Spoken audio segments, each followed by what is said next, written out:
안녕하세요. 저도 올해 불혹의 나이가 되는 40살의 남자입니다. 저는 지금으로부터 약 1년 전 이혼을 했습니다. 그 과정이 정말 어떤 이혼 과정보다 힘들었습니다. 제게 이렇게 말도 안 되는 일이 어떻게 일어날 수 있는지 의아했어요. 이번 일을 겪고 나서 정말 세상에 믿을 놈 하나 없다고 다시 한번 깨닫게 되었던 것 같아요.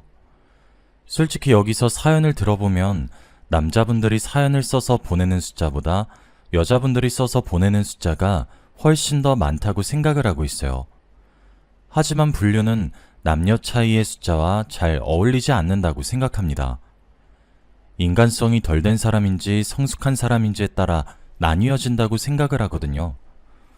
물론 쓰레기처럼 놀면서 이 여자 저 여자들을 건드리는 남자들도 많지만 저는 그 남자들의 수만큼 여자들도 남편 몰래 놀러 다니거나 일탈을 하는 사람들이 많을 거라고 생각합니다. 마치 제 아내가 제게 몰래 그렇게 행동했던 것처럼 말이죠. 이번에 처음으로 이렇게 글로 제 이야기를 한번 풀어보게 되었는데 서툴 수 있지만 예쁘게 봐주시길 부탁드립니다. 저는 결혼을 하면 제 생활이 조금이라도 더 윤택해지고 더 나아질 줄 알았습니다. 저는 가정을 빨리 꾸려서 아이도 낳고 오순도순 행복하게 사는 것이 꿈이었거든요. 지금은 헤어졌지만 편의상 아내라고 지칭하도록 하겠습니다. 아내와 저는 어떤 모임에서 만났습니다. 정확하게 말을 하자면 저희 어머님이 출석을 자주 하셨던 투자 모임에서 장모님을 만나시게 되었어요. 두 분께서 모임을 함께 하시면서 많이 친해지셨고 그 결과 저 아내의 선자리가 주선되었죠. 당시 제 나이는 31살이었고 아내의 나이는 딱 30이었습니다. 서로의 직장과 가정 환경이 마음에 들었고 결혼을 전제로 만남을 이어가는 것 또한 부드럽게 진행이 되었어요. 굳이 따지고 보면 처가댁이 저희보다 조금 더 잘 살았습니다. 장인어른과 장모님께서 전문직에 종사하셔서 돈을 정말 잘 버셨거든요. 저희는 너무 급하게 준비하는 것인가 싶어 약 2년간의 연애를 하기로 했고 결혼에 골인을 하였습니다. 결혼 생활은 평화로웠습니다. 아무래도 30이 넘어서 하는 결혼이라 그런지 재정적으로 여유로웠죠. 아내와도 적당히 서로를 알아가는 시간을 가진 이후에 결혼을 하게 된 터라 좋았습니다. 저희 본가와 처가댁에서도 넘칠 만큼 금전적으로 도움을 주시기도 하셨고요. 그렇게 신혼기간을 보냈어요. 저희는 아이를 간절히 바라고 있었는데 도통 아이의 소식은 찾아오지 않았죠. 그러던 와중 장모님의 건강에 이상신호가 왔다는 사실을 아내가 전해주었습니다. 그러면서 제게 부탁을 하더라고요. 일주일 중에서 절반 정도는 장모님 댁에 가서 지내면서 간병을 병행하고 싶다고 하면서요. 당연히 저는 흔쾌히 허락했죠. 본인의 엄마가 그렇게 아픈데 자식된 도리로 당연한 행동이잖아요. 저도 장모님께 따로 연락을 드리겠다고 말을 했어요. 그랬더니 아내가 그런 저를 긋고 말리더라고요. 아니야 여보, 엄마한텐 연락하지 않아도 될 것 같아. 그게 아무래도 엄마가 당신한테 알리고 싶진 않아 하는 것 같더라고. 당신은 아무래도 아니라고 말할 것 같긴 한데 우리 엄마가 당신한테 짐이 되는 듯한 기분을 느끼게 된 것 같아. 그러니까 내가 나중에 눈치 봐서 당신한테 연락할 테니까 그 전까지 따로 연락드리지 마. 알았지? 그렇지 않아도 우리 엄마 건강도 그렇게 좋은 편이 아닌데 괜히 마음까지 불편하게 만들어주기 싫어서 그래. 그래도 괜찮지 여보? 진짜 그 말을 듣는데 가슴 한구석이 찡하니 울리더라고요. 아버지를 아버지라 부르지 못하는 홍길동도 아니고 아프다고 말을 하기 어려운 사이가 되었다는 사실에 저는 처가댁에 좀 더 잘해서 부담을 느끼게 하지 않아야겠다고 다짐을 거듭했고 일단 알겠다고 대답을 했습니다. 그 이후 아내는 일요일, 월요일, 화요일은 저희 집에서 그 외의 요일은 친정에서 지내기 시작했습니다. 아내는 저와 떨어지는 요일이 4일씩이나 되는 대신 함께하는 사흘의 기간은 저랑 오롯이 보내기로 했었죠. 사실 주말 부부 같은 느낌이 들어 불편하긴 했지만 그래도 하나뿐인 장모님의 건강과 직결되는 부분이다 보니 어쩔 수 없다 생각을 하게 되었습니다. 그렇게 반년을 지냈습니다. 그렇게 지내기 시작한 초기와 달리 아내는 점점 제게 소홀해지기 시작하였고, 제가 장모님의 호전 상태를 물어보거나 하는 일이 생기면 아내는 가뜩이나 엄마가 아파서 힘들어 죽겠는데 그렇게 예민한 부분을 헤집어놔야 속이 시원하냐는 등의 매섭고 날카로운 말만 하기 시작했고, 저는 그런 아내의 눈치를 보는 생활을 이어나가고 있었습니다. 솔직히 저는 아내가 그렇게 장모님의 병간호를 하는 것은 당연하다 생각했고 서운하지 않았습니다. 그런데 장모님이 제게 알리지 말라고 했다는 부분이 너무 서운했어요. 제가 그래도 사위인데 사위보다는 남에 가까운 것 같고 아직도 제대로 된 가족으로 환영받지 못했기 때문에 제게 기대지 못하는 거라고 생각하게 만들었거든요. 아내에게 장모님을 찾아뵙고 싶다고 말을 해도 아파서 가족들 얼굴 보기도 힘들다는 사람을 그렇게 괴롭혀야 되겠냐고 맞받아치는 아내의 말을 들을 때면 가슴이 아팠고 서운하고 섭섭하면서 죄송했습니다. 그러던 어느 날이었습니다. 아내가 집을 비우는 토요일이 되었습니다.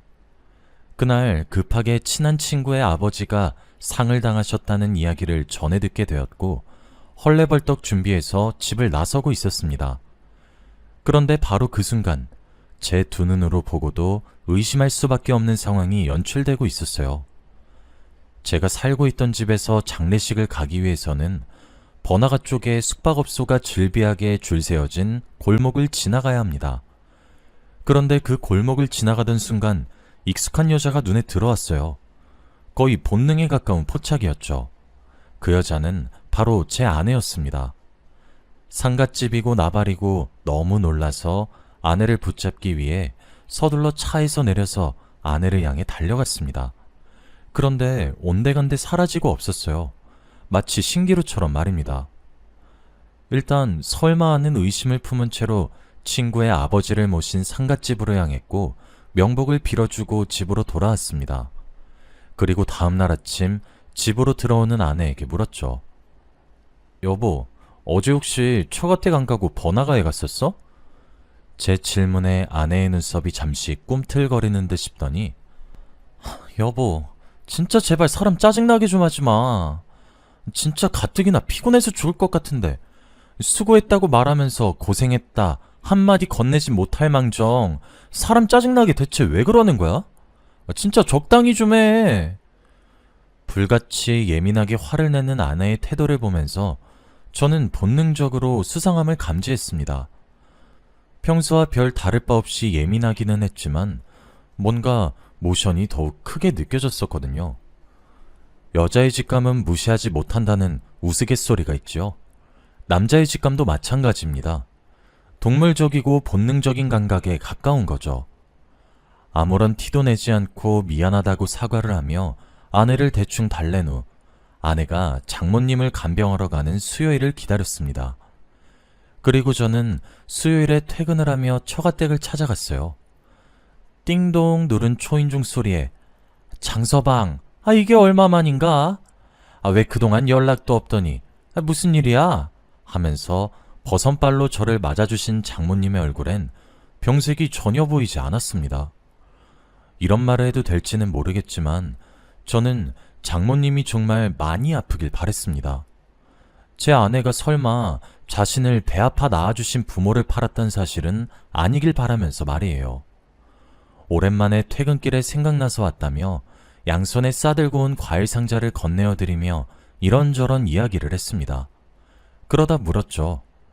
장모님, 요즘 몸은 어떠세요? 장서방, 걱정하지 마. 나 요즘 아픈 곳 하나 없이 너무 건강해. 이게 다 장서방이 날 걱정해서 그런 거 아닌가 싶어.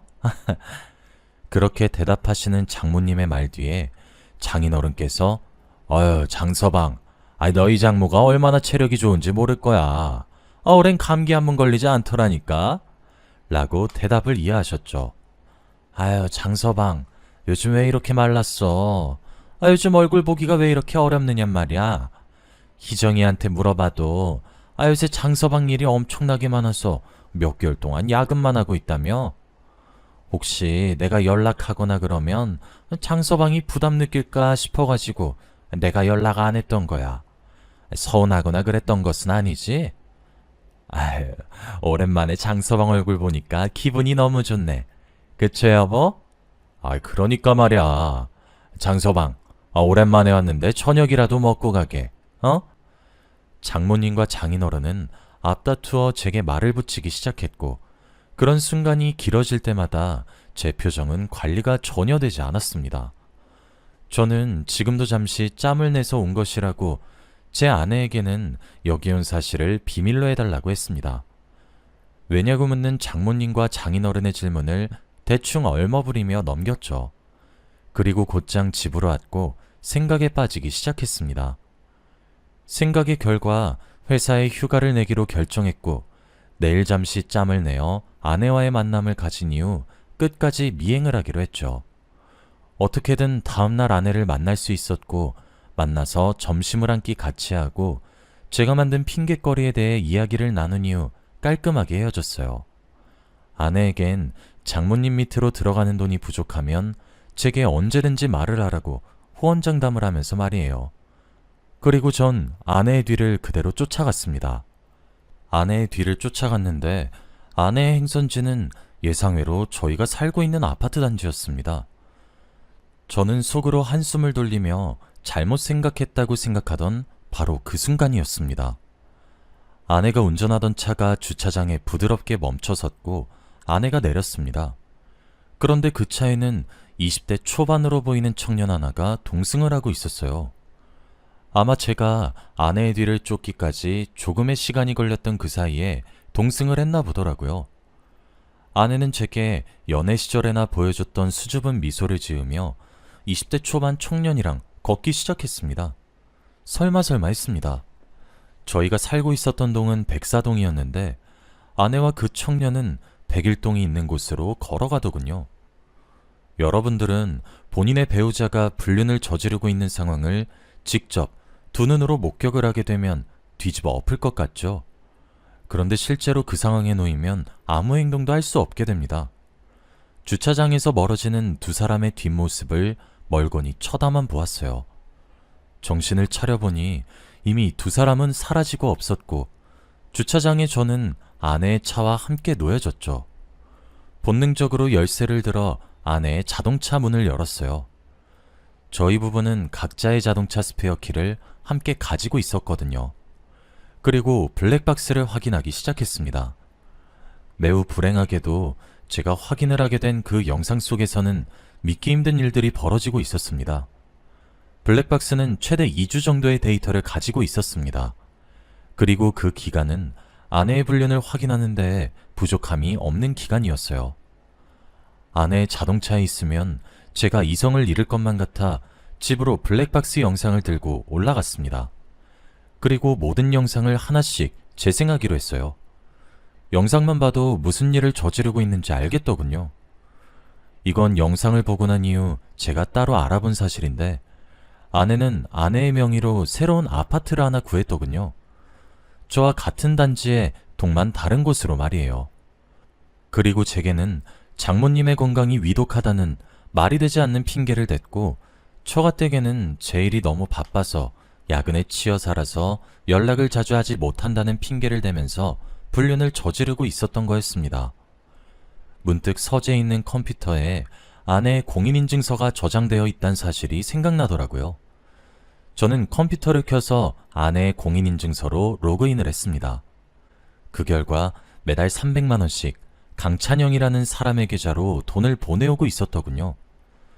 그날은 뜬 눈으로 밤을 지새우면서 이 일을 어떻게 헤쳐나가야 하는 건지 전 정말 모르겠더군요. 그리고 그 시간은 짧은 시간이었지만 제가 결정을 내리기까지 충분한 시간이었습니다. 저는 위로 누나가 한 명 있어요.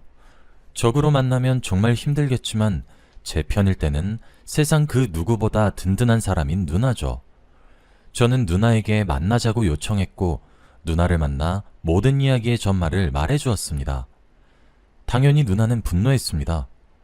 저의 누나의 절친인 미연이 누나가 있는데 그 누나가 이혼 전문 변호사입니다. 저도 어린 시절부터 미연이 누나를 알고 지냈어가지고 저와도 친한 사이인 편이죠. 누나는 바로 미연이 누나에게 이 사실을 알리고 이혼 소송을 준비하자고 얘기를 했고 저도 알겠다고 했습니다. 솔직히 정말 아내가 단 한순간의 바람이었다면 실수였다고 합리화하면서 넘어갔을 것 같기도 합니다. 그런데 나이도 한참 어린 20대 초반의 어린 남자한테 빠져 가정을 등한시하고 제 부모를 팔아가면서 거짓말을 일삼고 그리고 무엇보다 같은 브랜드 같은 단지의 아파트를 구매해서 두 집 살림을 하고 있었다는 사실 하나가 정말 너무나도 용서가 되질 않았습니다. 미연이 누나에게 모든 내용을 알렸고 미연이 누나는 힘들겠지만 티를 내지 않으면서 좀 더 많은 증거를 확보해야 한다고 했어요. 블랙박스 영상과 거래 내역 정도만으로는 증거가 부족하다고 하면서 말이에요. 그 말에 저희 누나가 그러더라고요. 그 두 집 살림을 하고 있는 집 주소를 아냐고 말이에요. 안다고 대답했더니 누나는 일어나라고 하더군요. 저는 이혼을 결심하기로 하고 난 뒤 회사에 휴가를 낸 상태였고 저희 누나는 프리랜서라 시간이 여유로운 상태였어요. 마침 시계를 보니 아내는 일을 하러 나갔을 시간이더군요. 저는 앞장서서 누나와 함께 아내가 두 집 살림을 하고 있는 집 주소로 향했습니다. 누나는 카메라를 켜서 촬영을 하기 시작했고 저는 누나가 촬영을 시작하는 것을 확인하고 초인종을 눌렀습니다. 참, 머리에 새파랗게 피도 안 말랐을 정도로 앳된 목소리가 누구시냐고 묻더니 이내 문을 열더군요. 곱상하게 생긴 얼굴을 보니 그동안 잔잔하게 감성을 다독이며 이성을 유지하고 있었는데 순식간에 머리에 열이 몰리면서 머리에 뚜껑이 열리기 시작했습니다. 누나는 제게 정신 차리라고 이성 잃으면 안 된다고 소리를 빽 질렀고 저는 침착하게 잠시 할 말이 있어서 왔다고 했죠. 무슨 일이냐는 말에 저는 제 아내의 이름을 이야기하며 그 여자 남편 되는 사람이라고 했습니다. 순식간에 사색이 되는 내 새끼 얼굴을 보고 잠시 들어가서 이야기 좀 하자고 했더니 나가라고 문전박대를 하더군요. 그때 말했어요. 지금 나랑 이야기 안 하면 네 인생 망해. 평생 후회하게 돼도 난 모르는 일이다 그럼? 제 한마디에 바로 문을 열고 절 들이더군요. 어린 티가 확실히 나는 것이 고작 저 한마디에 별 의심 없이 들이는데 이런 멍청한 놈이랑 바람났나 싶더군요. 그리고 그 집에 들어선 순간 저는 할 말을 잃고 말았습니다. 거실에는 제 아내로 보이는 여자와 그 어린 놈이 하얀 드레스와 양복을 입고 마치 웨딩 사진처럼 사진을 찍어 걸어놓고 식기류며 슬리퍼며 모든 것들이 분홍색과 하늘색의 커플 아이템들로 뒤덮여 있었어요. 심지어 안방으로 보이는 방으로 들어가 보니 아내의 살림살이가 아주 마련이 되어 있더군요. 옷부터 화장품까지 없는 것이 없었고 울분이 터질 수밖에 없었습니다. 거실에 앉은 제게 무릎을 꿇으며 한 번만 봐달라고 자신이 잘못했다고 시인하는 것까지 누나는 촬영을 마쳤고 저는 그놈 몰래 녹취를 시작했습니다. 언제부터 만났는지, 내가 누구인지 알고 있는지, 유부녀인 것을 알고 만난 것인지 등등을 물었죠. 어린 놈이 멍청하게 제가 솔직하게 말하면 봐준 듯한 뉘앙스를 풍기자 구구절절 솔직하게 시인하더라고요. 그렇게 증거를 확보했고 그 집을 떠났습니다. 그놈이 제 아내에게 불이 나게 제가 다녀갔다는 소식을 알렸는지 아내로부터 연락이 오더군요. 저는 더 이상 연락을 받지 않았고 변호사를 통해 이야기를 하라는 말만 반복했어요. 미연이 누나가 그러더군요. 아내는 이혼을 원하지 않는다고 말이에요. 정말 기가 막히는 노릇이지 않나요? 저는 그 말을 듣고 미연이 누나 앞에서 주책맞게 눈물을 줄줄 흘리면서 말했어요. 법정 위자료로도 제가 받은 상처가 부족하고 정말 화가 나고 분이 안 풀린다고요. 그걸로는 제게 위로가 하나도 되지 않는다고 정말 인생 망하게 하고 싶은데 법의 처벌이 왜 이렇게 솜방망이 같냐고요. 미연이 누나가 그러더군요. 본인의 의뢰인에게 권하지 않는 방법이지만 금전적으로 힘들게 하고 싶으면 합의이혼으로 위자료를 받아낼 수 있다고요. 그렇게 저는 새파랗게 어린 놈과 아내에게 불륜의 증거를 당신들의 부모들에게 보내서 모든 사실을 알게 할 것이고 아내의 사회적 지위는 물론 어린 놈 너의 찬란한 미래를 내가 반드시 부숴주겠다고 협박했습니다. 알고 보니 어린 놈 그 자식은 연예인을 지망하고 있던 연습생이었고 술집에서 일을 하다 제 아내의 눈에 띈 케이스였어요. 아내는 두 손 모아서 두 번 다시 이렇게 살지 않겠다고 싹싹 빌었으나 전 용서하지 않았습니다. 결론적으로는 그 연예인 지망생에게 합의금 1억을 불렀습니다. 당연히 그 나이 때에 마련하지 못하는 금액이었죠. 상간자 판결문을 가질 것인지 합의금을 마련할 것인지 둘 중 하나를 고르라고 했더니 결국 본가 부모님께 손을 빌려 1억이란 돈을 맞춰왔더군요. 그리고 제 아내는 두 집 살림을 했던 그 집과 저희의 신혼집을 제 명의로 바꾸고 자신이 타고 다니던 차까지 제 명의로 바꾸게 한 다음 조용히 이혼을 했습니다. 처가댁에는 아내가 성격 차이로 이혼을 했다고 뭐 알아서 둘러댔겠거니 싶었습니다. 지금 그렇게 저는 자유로운 몸이 되었습니다. 세상을 살아가면서 이제 제가 또다시 사람을 믿을 수 있을지 모르겠어요. 저는 지금이 되어서야 겨우 모든 정리를 할 수 있었고 상처를 털어내게 되었습니다. 여러분들도 항상 조심하도록 하시길 바라며 이 글을 마치겠습니다. 제가 인생의 제 2막을 다시 잘 살아갈 수 있도록 응원해 주시길 바래요. 안녕하세요. 저는 40대 중반의 남자입니다. 저는 요즘 하루하루가 너무나도 힘이 들고 지칠 때도 많지만 그만큼 행복으로 가득 찬 하루를 보내고 있습니다. 지금도 아이가 울며 불며 잠을 자지 않아 겨우 달래고 새벽에 이렇게 사연을 한번 써내려가 봅니다. 아내는 저보다 1살 어립니다. 그래봤자 둘 다 40대죠. 저랑 아내는 서로 없는 집에 태어나서 정말 아등바등 살아왔습니다. 남들처럼 대단한 직업을 가지지도 않았고 빚도 많고 그런 평범한 사람이었어요. 떵떵거리면서 여유를 부리면서 사는 것은 불가능했지만 입에 풀칠을 하지 못할 정도는 아니었죠. 결혼 기념일이 될 때면 함께 여행 갈 수 있는 딱 그 정도인 형편이었습니다. 사실 아내와 결혼한 지 10년이 넘어갑니다. 연애했던 시절까지 합치면 20년이 다 되어가죠. 저와 아내는 서로가 서로에게 첫사랑이자 끝사랑인 셈이죠. 아내가 절 만나서 연애하던 시절부터 무척이나 고생했어요. 뒷바라지도 많이 해줬고 그래서 참 고맙습니다. 제가 가장 초라하고 가난한 시절에도 저를 있는 힘껏 사랑해준 사람이 제 아내였거든요. 결혼을 해서 가정을 꾸리면서 제가 하던 일도 꽤 잘 풀리게 되었어요. 자연스럽게 여유가 생기게 된 것이죠. 그때 저희는 아이를 가지려고 참 많이 노력했습니다. 그런데 아이를 가지려고 아무리 노력을 해도 아이가 생기질 않더군요. 둘 다 건강검진을 받아봤지만 제 문제가 아니라 아내에게 문제가 있었습니다. 자연 임신이 막 불가능한 것은 아니지만 그렇다고 해서 확률이 높진 않다고 하더군요. 오히려 희박하다고 의사 선생님께서 말씀하시더라고요.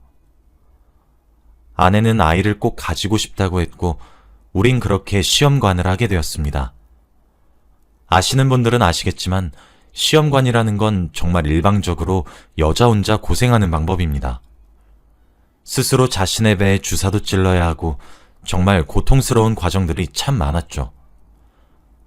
아내는 피 한 방울 제대로 쳐다보지 못하는 사람이었지만 몇 년이 지나니 눈 하나 깜짝하지 않고 본인의 배에 스스로 주사를 놓을 수 있게 되더군요. 그렇게 몇 년간 시험관을 도전했습니다. 결과는 단 한 번도 임신에 성공하지 못했어요. 아내는 무너졌고 저는 지쳐갔습니다. 그리고 전 무엇보다 아내의 몸과 마음이 그렇게 망가지고 무너지는 모습을 더 이상 보고 있기가 매우 힘들었습니다. 아내에게 말을 했어요. 아이를 가지지 말자고요. 그냥 우리끼리 재미있게 살고 늙어 죽을 때까지 우리 둘이서만 건강하게 살자고요. 아내는 제게 저런 말들을 처음 들은 날 오열을 했습니다. 아이를 정말 가지고 싶어 했거든요. 그런데 몇 년간의 도전에도 아이는 생기지 않았고 아내도 많이 지쳤었고 그렇게 우리는 아이를 가지지 않기로 결정했습니다. 우리끼리 재미나게 살고 알콩달콩 살자고 평생을 신혼부부처럼 지내자고 약속했어요. 그렇게 한 해, 두 해, 시간은 속절없이 흘렀습니다. 당연히 저희 형편은 더 나아졌어요. 더 여유로워졌고 노후 대비를 더욱 완벽하게 하기 시작했죠. 하루는 아내와 다른 날과 다를 바 없이 함께 손을 잡고 근처에 있는 공원으로 산책을 나갔습니다. 저희 부부가 연애와 결혼한 기간까지 합치면 20년이 다 되어가지만 신혼부부처럼 알콩달콩 살 수 있는 이유는 서로 약속한 것들이 있어서입니다. 주말이면 꼭 외출하기, 이런 약속들이요. 함께 새로운 것들을 하고 좋은 것을 보러 다니고 좋은 것을 먹으러 다니자고 했었거든요. 그리고 저는 그 약속을 매주 지키고 있습니다. 서로 노력하고 존중하는 거죠. 그런데 그날은 다른 날과 확연히 달랐습니다. 아침부터 몸이 안 좋아 보이긴 했었어요. 며칠 전부터 아내가 먹은 것들을 전부 다 개워내고 있었거든요. 속도 메스꺼워하고 무기력해지고 그러면서요. 아침도 몇 숟가락 뜨지 않는 것 같은데 전부 개워내길래 집에서 쉬자고 하니 아내가 괜찮다고, 오히려 머리가 너무 아프고 갑갑해서 좀 걷고 싶다고 말을 하더라고요. 그래서 저는 정말 괜찮은 줄 알았습니다. 걱정스러운 마음에 다른 날보다 더욱 옆에 꼭 붙어서 함께 손을 잡고 산책을 하던 도중이었어요. 아내가 잠깐 비틀거리는 듯 하더니 순간 휘청이기 시작하더라고요. 그리고 바닥에 곤두박질을 치려고 하는 순간 겨우 아내를 잡아챘습니다. 아내는 축 늘어진 상태로 눈을 겨우 깜빡거리며 뜨고 있었어요. 정말 심장이 철렁이고 어떻게 해야 할지를 모르겠더라고요. 다행히 주말이라 공원에 사람들이 많았고 젊은 커플 중 남자 쪽에서 119에 신고를 해서 저와 아내는 구급차로 근처 응급실로 이송될 수 있었습니다. 저도 막상 눈앞에서 아내가 힘없이 축 처지는 것을 보니 문득 커다란 두려움이 느껴지고 많이 불안했어요. 응급실로 실려간 아내에게 의사 선생님이 다가와 증상에 대한 몇 가지 질문을 했습니다. 소변 검사도 받으라고 하고 피 검사도 받으라고 하더군요. 그리고 검사 결과가 나올 때까지 기다렸습니다. 아내는 계속 어지럼증을 호소하고 있었고 저는 어떻게 해야 할지 모르겠더라고요. 그런데 저희에게 믿기 힘든 일이 일어났습니다. 아내의 검사 결과로 나온 이야기는 아내가 지금 임신에 성공했다는 결과였어요. 정말 얼떨떨 하더라고요. 의사 선생님이 월경이 멎었을 텐데 모르고 있었냐는 질문에 아내는 폐경이 일찍 온 것이라고 생각했다고 하더라고요. 그 대답에 제 가슴 한켠이 또 짠했습니다. 폐경이란 개념이 있어도 막상 경험을 하게 되면 여자 입장에선 참 많은 감정이 교차한다던데 저한테 티를 단 하나도 내지 않았거든요. 저는 아내와 정말 많은 대화를 하고 저도 아내에 관한 것들은 그 아무리 작고 사소한 것이더라도 속속들이 다 알아내려고 하는 편이었거든요. 내가 정말 무심한 남편이구나 생각이 들었어요. 그리고 저희는 그날 바로 산부인과에 내원을 했습니다. 산부인과에 내원을 해서 여러 검사와 함께 진료를 받았습니다. 임신 8주차라는 소식에 아내는 입을 막고 소리 없이 눈물을 줄줄 쏟더군요. 의사 선생님은 축하한다고 말씀해 주셨고 저는 감사합니다라는 말만 수없이 되뇌었어요. 아내는 지금까지 소극적인 태도는 어디 치워버린지 모르겠지만 매우 적극적으로 여러 질문을 했어요. 자연분만은 가능할지, 나이가 꽤 있는 편인데 어떤 행동을 해야 하고 챙겨 먹어야 할 것은 없는지, 뭐 그런 것들에 대한 질문이었죠. 아내가 쏟아낸 질문에 의사 선생님은 하나씩 답변을 해주고 있었는데 그때 이상한 질문을 하나 하더군요. 원래 임신을 하면 한쪽 가슴에 몽우리 같은 것이 생기냐는 질문이었어요. 의사 선생님이 몇 가지 질문을 하시더니 아무래도 따로 검사를 하셔야 될 것 같다고 말씀하시더군요. 그렇게 저와 아내는 그날 하루 종일 병원 투어를 다니게 되었죠. 혹시 모르니 조직 검사를 해봐야 한다는 의사 선생님의 말에 저희 부부는 깜짝 놀랐습니다. 그렇게 조직 검사를 했고 결과가 나올 때까지 가슴을 졸여야 했죠. 며칠이 지나 검사 결과가 나왔는데 아내가 유방암에 걸렸다고 하더군요. 심지어 2기라는 결과였어요. 병원에서 저희에게 항암 치료를 권유했고 항암 치료를 하기 위해서는 임신을 종결시켜야 한다고 하더군요. 당연히 저는 얼굴조차 보지 못한 아이보다 제 아내가 훨씬 더 소중하고 중요했기에 임신을 종결시키고 바로 항암 치료에 들어가자고 했습니다. 그런데 아내가 잠시 생각할 시간을 가지자고 하더군요. 저는 그게 무슨 소리냐고 화를 버럭 냈습니다. 아내는 산부인과와 상의해서 결정하고 싶다고 했고 저희는 또 산부인과로 갔어요. 의사 선생님께서 말하시길 저희에게 선택지가 2개 있다고 하더군요. 하나는 임신을 종결시키고 바로 항암 치료에 들어가는 것이었습니다. 아무래도 암 중에서 그나마 생존율이 높고 완치율이 높은 것이 유방암이라고 하시더군요. 2기여도 괜찮다고 하셨죠. 2번째 방법은 임신을 유지하는 방법이었습니다. 임신을 유지하면서도 항암 치료를 병행할 수 있다고 하시더군요. 하지만 그러기 위해서는 아내의 뱃속에 자리 잡은 저희 아이의 상태와 임신 주기 등등 항암에 들어가기 위한 최소 요건이 있다고 하시더라고요. 그래서 임신을 유지하기 위해서는 아내가 치료를 받지 않은 채로 주술을 최대한 끌고 끌어서 태아가 버틸 수 있을 만큼 자랄 때까지 기다려야 되는 방법뿐이었습니다. 하지만 그렇게 주술을 끌다가 유방암이 지금 2기인데 여기서 종양이 더 커지지 않을 수도 있고 또는 종양이 더 커지고 진행 속도가 빨라 몸 상태가 더욱 나빠질 수 있다고 하시더군요. 어떤 방법이 좋겠냐고 여쭤보니 이 부분은 부부끼리 상의해서 결정을 지으시라고 하셨어요. 저희 부부는 생전 큰소리 한 번 내지 않고 싸움도 잘 하지 않는 편인데 그날 밤 정말 많은 대화가 오고 갔습니다. 당연히 저는 아이가 뭐가 중요하냐, 당신 몸이 더 중요하다. 인연이 아니었던 걸로 생각하고 임신을 종결하고 항암 치료에 집중하자고 아내를 설득했어요. 아내는 그럴 수 없다는 태도를 유지했죠. 어떻게 얻은 아이인지 알지 않느냐. 이제 우린 아이도 찰대로 찾고 나에게 언제 폐경이 찾아올지 모른다.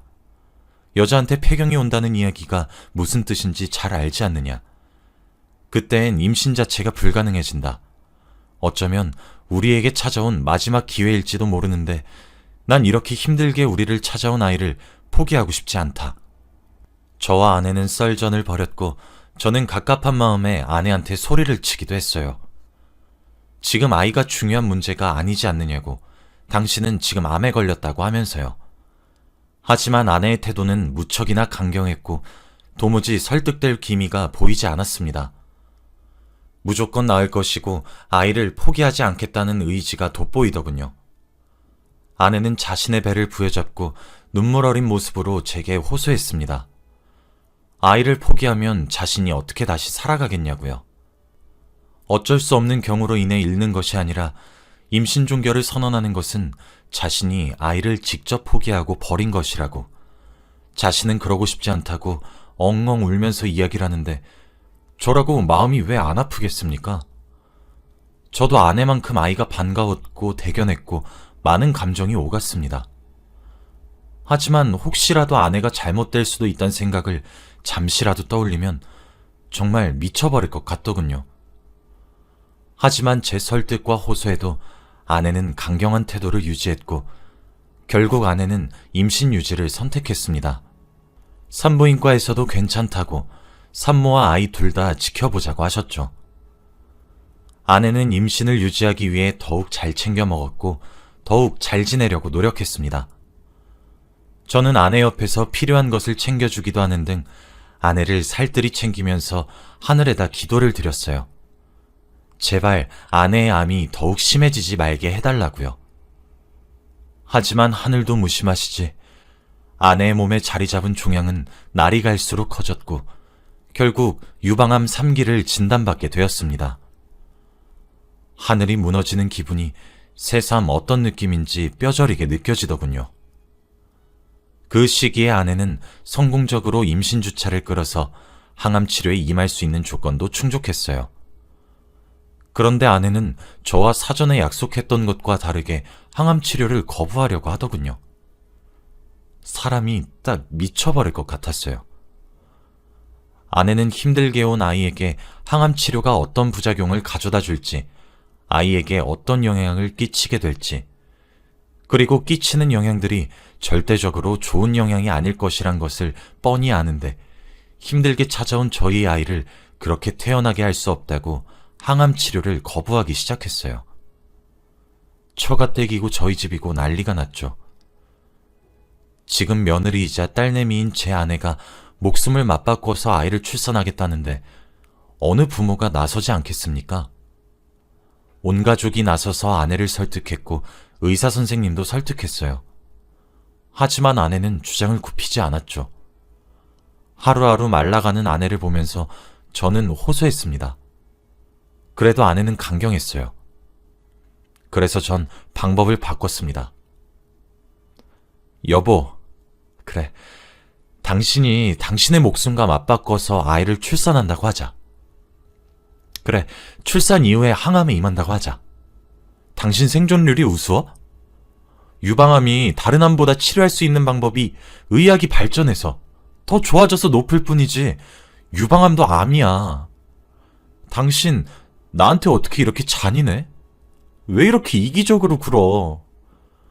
의사 선생님이 임신 중에 유방암에 걸려도 항암 치료가 가능하다고 하잖아. 그런 경우도 많다고 하잖아. 왜 이렇게 멋대로 구냔 말이야. 그렇게 목숨 맞바꿔서 애를 낳고 당신은 그럼 어떻게 할 거야? 출산 이후에 당신 유방암 손을 쓸 수도 없는 상태가 돼버릴 경우는 생각도 안 해? 의사 선생님이 그러시잖아. 당신 암 진행 속도 빨라도 너무 빠르다고. 당신은 그렇게 고생해서 낳은 우리 자식 엄마 없는 애로 기를 거야? 그럴 거냐고. 아내는 제 말에 상처받은 듯한 표정을 지으며 눈물만 삼키더군요. 빨리 결정해. 그리고 이건 선택하라는 뜻이 아니고 항암 치료를 받으라고 강요하는 거야. 알았지? 나는 당신 목숨 잡아먹고 태어날 자식이라면 반갑지 않아. 그럴 바엔 태어나지 않았으면 좋겠어. 그리고 그렇게 태어난 아이가 아무리 내 핏줄이라고 해도 당신 없이 키워야 한다면 난 올고지 그대로 아이를 사랑해줄 자신? 하나도 없어. 그러니 항암 치료 받아. 이건 내 마지막 경고이고 부탁이야. 아내는 어떻게 우리 아이에 대해 그렇게 말을 할 수가 있냐며 상처받은 눈으로 절 쳐다봤지만 저 또한 더 이상 물러나지 않았습니다. 당신 어리광 피우지 마. 지금 당신이 하고 있는 이딴 말 같지도 않은 이기적인 태도가 우리 아이한테 더 나빠. 알아? 그리고 막말로 그렇게 힘들게 온 아이라며. 당신 뱃속에 있는 아이 정말 희박한 확률을 뚫고 건강하게 자리 잡은 애야. 그런 애가 당신 항암 치료도 방해할 것 같아? 아니, 난 절대 그렇지 않다고 생각해. 그러니까 항암 치료 받자. 아내가 이번엔 자기 고집을 끝까지 부리지 못했어요. 제가 더 이상 물러서지 않았고 시간을 주려고 하지 않았으니까요. 그렇게 아내는 임신 중반기에 들게 된 시점에서 항암 치료를 병행하기 시작했고 아내에게 자리 잡은 암은 아내를 향한 공격성도 꽤 거세였기 때문에 방사선 치료도 불가피했습니다. 그럴수록 아내는 점점 불안해졌고 그 모든 것들은 아내의 임신에 영향을 끼쳤죠. 저는 최선을 다해 아내를 달랬습니다. 아이도 중요했지만 아내가 제게 1순위였으니까요. 제 기도가 통한 것인지 노력이 빛을 발한 것인지 아내가 노력을 미친 듯이 해서인지 또는 그 세 가지 이유 전부 때문인지 알 수는 없으나 아내는 결국 성공적으로 아이를 자연분만으로 출산하게 되었고 그렇게 저희 부부에게 공주님이 태어났습니다. 아내의 동그랗고 커다란 두 눈을 쏙 빼다 박은 듯한 딸아이를 품에 안는 순간 형용할 수 없는 감정이 절 감쌌죠. 고생만 한 아내가 너무 가여웠고 안쓰러웠으며 그와 동시에 존경스럽고 대견했습니다. 아내는 저희 딸아이의 출산 이후로 본격적으로 항암 치료에 임하기 시작했습니다. 다행히도 임신 기간에 저희에게 찾아온 불행들은 신의 장난이었던 것이었나 보더라고요. 장난쳤던 신들이 미안했던 모양인지 아내의 유방암은 아주 성공적으로 완치가 되었습니다. 아내는 임신과 출산, 그리고 항암 치료를 겪으면서 몸이 많이 쇠약해졌어요. 아이를 돌보는 일도 그래서 전적으로 제가 도맡아 하고 있어요. 아내는 그 기간들이 힘들어졌는지 체력도 많이 저하되었고 잠도 많아졌죠. 새벽에 딸아이가 잠을 설쳐 울음을 터뜨리면 제가 일어나서 딸아이를 달랩니다. 아내는 제가 일을 하러 출근하고 나면 고생을 할 테니까요. 아무리 도우미랑 시터를 고용해도 아내가 받을 수 있는 고통은 있으니까요. 그렇게 새벽에 깨서 딸아이를 겨우 달래고 다시 누우려고 하면 아내가 곤히 자고 있는 얼굴이 보입니다. 어느새 주름도 하나둘 생겨서 젊었던 시절보다 나이든 제 아내이지만 얼마나 예쁜지 모릅니다. 그런 아내의 얼굴을 보고 있으면 문득 저와 아내에게 한꺼번에 찾아온 불행들 때문에 많이 힘들었던 시절이 떠오릅니다. 그럴 때마다 제 아내가 존경스럽고 그래서 무척이나 사랑스럽죠. 이젠 딸아이가 아장아장 걸어다닐 정도로 많이 컸습니다. 점점 커갈수록 제 엄마를 쏙 빼닮아가는데 얼마나 귀엽고 사랑스러운지 몰라요. 저희 부부의 걱정과 달리 딸아이는 제 엄마를 닮아 의지가 아주 강한 것인지 아주 건강하게 태어났고 잔병치레 하나 없이 매우 잘 크고 있습니다. 참 아이란 존재가 부모에게 어떤 의미인지 한마디로 표현할 말이 없네요. 정말 목숨을 걸 수 있고 맞바꿀 수 있는 그런 존재가 있고 그 아이를 제가 하나하나 돌보고 있는 이 일상이 무척이나 고되고 힘들기도 합니다. 저도 나이가 있으니까요. 하지만 그만큼 제게 돌아오는 행복과 기쁨이 얼마나 큰지 모릅니다. 딸아이가 태어나면서 양가 집안엔 경사가 났고 참 웃을 일이 많아졌네요. 오늘 문득 자고 있는 아내의 얼굴을 보고 있으니 예전 일이 생각이 하나하나 떠오르기 시작해서 이렇게 사연을 보내게 되었습니다. 여기까지가 제 이야기입니다. 긴 이야기 들어주셔서 너무 감사하고요. 여러분들 가정에도 항상 행복만 가득하시길 바랍니다.